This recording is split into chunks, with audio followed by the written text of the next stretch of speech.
In many coastal communities, cooking whole fish is a tradition that brings out the fullest flavor of the catch. Instead of cutting it into pieces, the fish is placed directly into a pot and slowly simmered, allowing its natural oils and richness to infuse the broth. As the soup begins to boil over open fire, ingredients like ginger, leafy greens, and spices are added to enhance the flavor. The result is a comforting dish where every part of the fish contributes to the depth of the broth, creating a meal that is both simple and deeply satisfying. Prepared outdoors and shared straight from the pot, sinabawang isda reflects the essence of sea-to-stomach living. It is about freshness, simplicity, and the experience of enjoying food together in the open, a true taste of coastal life. Kain tayo mga kajabs. Grabe ito ba no? Ulog. Yun o. Punong isa ka plato. Grabe. Hindi may sudan.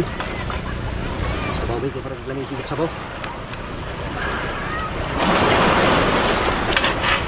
Grabe. Wala na. Oh, sus.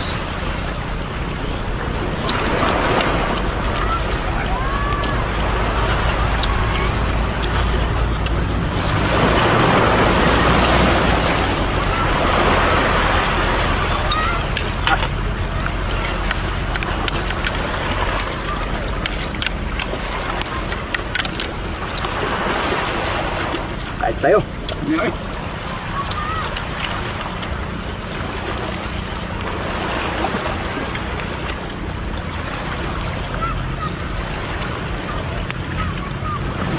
Grabe ito na. Ulo.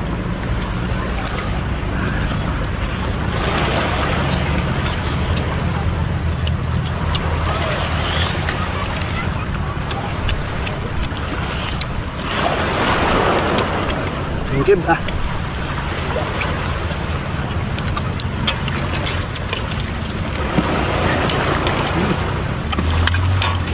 gulay-gulay. Lanting gulay. Kain tayo, kain po. Kain po, kain po.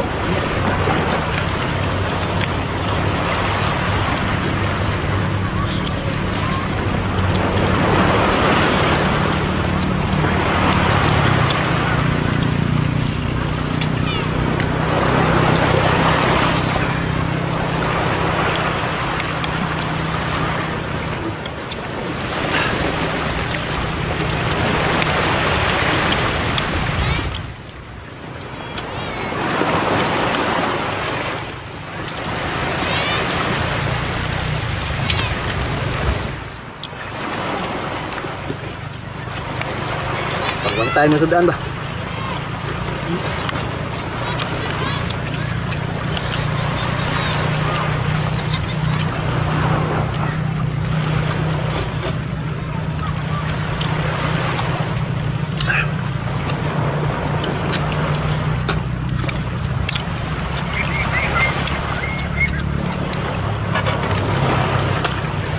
Oh.